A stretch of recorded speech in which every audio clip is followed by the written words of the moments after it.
ओम उमा महेश्वराय नमः। आप सभी का हमारे YouTube चैनल पर हार्दिक स्वागत है। फाल्गुन मास महात्म कथा अध्याय 10 में आज सुने भगवान शिव के वैश्यनाथ अवतार और द्विजेश्वर अवतार का वर्णन।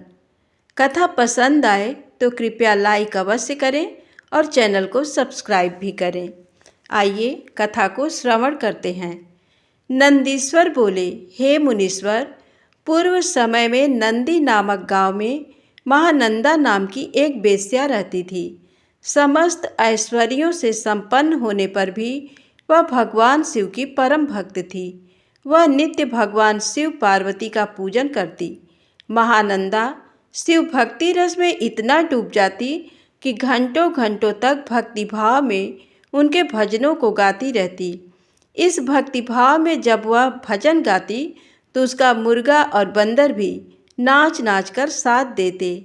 एक दिन भगवान शिव ने महानंदा की परीक्षा लेने के लिए एक वैश्य का रूप धारण किया और उसके दरवाजे पर पहुंच गए। उनके हाथों में एक सुंदर रत्न जड़ित कंकड़ था। उस वैश्य का कंकड़ महानंदा को भा गया। वह उसे पाना चाहती थी। वैश्य रूपी भगवान शिव ने उसके मन की बात जान ली और बोले, हे देवी, यदि आपको यह कंकड़ पसंद है तो इसका मूल्य चुकाकर इसे आप रख लें। उस वैश्य की बात सुनकर महानंदा ने विनम्रता से मुस्कुराते हुए कहा, मैं तो एक वेश्या हूँ। व्यभिचार ही मेरे कुल का धर्म है। इसके अतिरिक्त मेरे पास कुछ भी नहीं है। यदि आप मुझे ये कंकड़ देंगे तो मैं 3 दिन तक आपकी पत्नी बनकर आपके साथ निवास करूंगी। देवी महानंदा के प्रस्ताव को सुनकर वह वैश्य तैयार हो गया और कहने लगा कि सूर्य और चंद्रमा इस बात के प्रमाण हैं। अब तुम मेरे हृदय पर हाथ रखकर 3 बार ये कहो कि तुम 3 दिन तक मेरे साथ मेरी पत्नी बनकर रहोगी। महानंदा ने वैश्य के कहे अनुसार वचनों को दोहरा दिया। तत्पश्चात वैश्य ने वह सुंदर रत्न जड़ित कंकड़ महानंदा के हाथ में दे दिया और बोला, हे कांते, भगवान शिव का ये रत्न जड़ित शिवलिंग मुझे अपने प्राणों से भी प्यारा है, इसलिए तुम इसकी सदैव रक्षा करना। महानंदा ने वैश्य द्वारा दिया गया वह शिवलिंग अपने माथे पर लगाया और हर हाल में उसकी रक्षा करने का आश्वासन वैश्य को दे दिया तथा ले जाकर अपने नाटक मंडप में रख दिया। रात में जब सब सो गए तब उस नाटक मंडप में आग लग गई। वह धू धू कर जलने लगा। महानंदा ने अपने बंदर और मुर्गे को तो बचा लिया, परंतु भगवान शिव के रत्न जड़ित सुंदर लिंग को, जो वैश्य ने उसे संभाल कर रखने के लिए दिया था, नहीं बचा सकी। वह आग में जलकर नष्ट हो गया था। ये देखकर वह वैश्य और महानंदा बहुत दुखी हुए। उस वैश्य ने कहा, हे नंदे, ये शिवलिंग मुझे अपने प्राणों से भी अधिक प्रिय था। जब शिवलिंग जल गया तो मैं अब क्या करूँगा? महानंदा के बहुत समझाने पर भी वैश्य नहीं माना और उसने अपने शरीर को अग्नि की भेंट कर दिया। ये देखकर महानंदा को बहुत दुख हुआ कि मेरी असावधानी के कारण उस वैश्य के प्राण चले गए। मेरे ही कारण एक परम शिव भक्त मर गया। ये सोच सोच कर नंदा पागल हुई जा रही थी। उसे याद आया कि उसने वैश्य से 3 दिन तक उसके साथ रहने का वचन दिया था। तब महानंदा ने अपना सारा धन, रत्न, आभूषण आदि सभी बहुमूल्य वस्तुएं आदि प्रसन्नता से ब्राह्मणों को दान कर दिए और स्वयं उस वैश्य की चिताग्नि में कूदने लगी। परंतु इससे पहले कि महानंदा उस अग्नि में प्रवेश करती, वहां भगवान शिव प्रकट हो गए। भगवान शिव को साक्षात अपने सामने पाकर नंदा स्तब्ध रह गई और एकटक उन्हें देखने लगी। उसकी आंखों से आंसू बहने लगे। कुछ क्षण पश्चात जैसे ही उसे ध्यान आया, उसने भगवान शिव के चरण पकड़ लिए और उनकी स्तुति करने लगी। तब प्रसन्न होकर महादेव जी बोले, नंदा, मैं तुम्हारी सत्यता, धर्म, धैर्य और निश्चल भक्ति भावना से बहुत प्रसन्न हूँ। मैंने ही वैश्य रूप धारण करके तुम्हारी परीक्षा ली थी, जिसमें तुम सफल हुई। मांगो, क्या मांगना चाहती हो? तब महानंदा बोली, भगवान, मैं और मेरे सभी साथी आपके दर्शनों से ही धन्य हो गए। इससे अधिक हमें कुछ नहीं चाहिए। हाँ, यदि फिर भी आप देना चाहते हैं तो अपने चरणों में थोड़ा सा स्थान दे दीजिए। ये सुनकर शिवजी ने प्रसन्नतापूर्वक महानंदा को शिवलोक भेज दिया। नंदीश्वर बोले, हे तात, अब द्विजेश्वर अवतार का वर्णन सुनो। भद्रायु राजा, जिस पर भगवान शिव ने ऋषभ रूप में कृपा की थी, कि परीक्षा लेने के लिए ही भगवान शिव ने द्विजेश्वर अवतार धारण किया था। ऋषभ के प्रभाव से अपने शत्रुओं पर विजय पाकर भद्रायु सिंहासन पर आरूढ़ हुए। उन्होंने राजा चंद्रागंग की पुत्री सीमंतिनी से विवाह किया। एक समय राजा भद्रायु बसंत ऋतु में अपनी पत्नी सीमंतिनी के साथ वन विहार करने गए।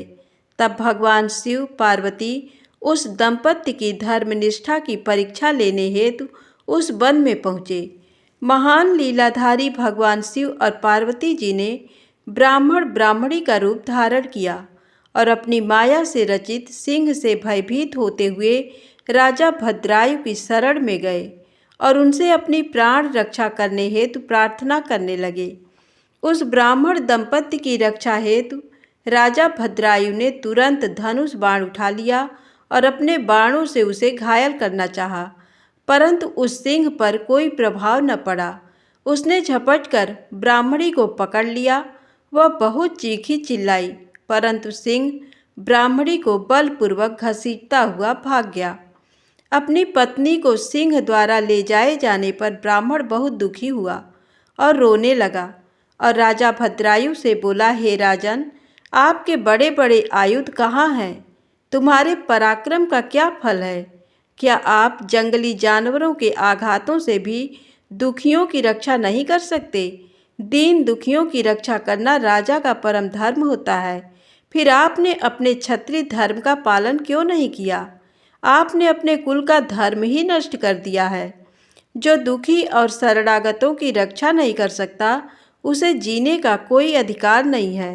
कृपण, अनाथ और दीन दुखी की रक्षा करने में असमर्थ मनुष्य को जहर खा लेना चाहिए या अग्नि में जल जाना चाहिए। उस ब्राह्मण द्वारा कही गई बातें सुनकर राजा भद्रायु को बहुत दुख हुआ। वह अपने दुर्भाग्य को याद करके शोक में डूब गया। उसने सोचा कि आज मेरा सारा पौरुष नष्ट हो गया। आज मैं एक असहाय ब्राह्मणी की रक्षा नहीं कर सका, इसलिए मुझे घोर पाप लगेगा। मेरे कारण ब्राह्मण भी शोकाकुल हो गया है। उसकी स्त्री को भी सिंह ले गया है। पता नहीं उसने उसका क्या किया होगा। मुझे अपने पापों को कम करने के लिए इस ब्राह्मण देवता को प्रसन्न करना होगा। ये सोचकर राजा भद्रायु उस ब्राह्मण के चरणों में गिर पड़े और बोले, हे ब्राह्मण, मुझे क्षमा कर दीजिए। मैं आपकी पत्नी की रक्षा नहीं कर सका। मैं अपना राजपाट सब आपके चरणों में न्यौछावर करता हूँ। ये सुनकर वो ब्राह्मण बोला, भला मैं ठहरा भिक्षा मांगने वाला एक ब्राह्मण, मैं तुम्हारे राजपाट का क्या करूँगा? इसलिए यदि तुम वाकई मुझे कुछ देना चाहते हो तो अपनी पत्नी मुझे दान में दे दो। ब्राह्मण की बात सुनकर राजा भद्रायु ने कहा, ब्राह्मण, पराई स्त्री का उपभोग तो महापाप है, उसका प्रायश्चित भी नहीं हो सकता। तब ब्राह्मण ने कहा कि राजन, मैं तो बड़े से बड़े पाप अपनी तपस्या से पल भर में नष्ट कर सकता हूँ। तब भद्रायु ने सोचा कि मुझे ब्राह्मण को अपनी स्त्री दान करके शीघ्र ही अग्नि में प्रवेश कर जाना चाहिए। तत्पश्चात राजा भद्रायु ने अपनी पत्नी उस ब्राह्मण को सौंप दी। उसके बाद उन्होंने अग्नि प्रज्वलित की और स्नान कर देवताओं को प्रणाम करने के पश्चात उस अग्नि की 3 बार परिक्रमा की। फिर त्रिलोकीनाथ भगवान शिव का ध्यान करने लगे और उन्हीं का स्मरण करते हुए जैसे ही वे अग्नि में प्रवेश करने लगे, वैसे ही द्विजेश्वर रूपधारी भगवान शिव वहाँ प्रकट हो गए।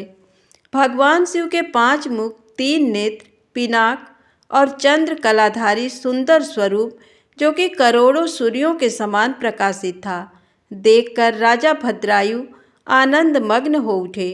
उन्होंने दोनों हाथ जोड़कर शिव जी को प्रणाम किया और उनकी स्तुति करने लगे। राजा भद्रायु की स्तुति सुनकर भगवान शिव पार्वती बोले, हे भद्रायु, तुम्हारी शिव भक्ति से मैं बहुत प्रसन्न हूँ। तुमने सदा मेरा भक्तिभाव से पूजन किया है, अतः तुम अपनी पत्नी सहित मुझसे वर मांगो। आज मैं तुम्हारी मनोवांछित अभीष्ट वस्तु प्रदान करूँगा। मैंने ही तुम्हारी परीक्षा लेने हेतु ब्राह्मण का रूप धारण किया था।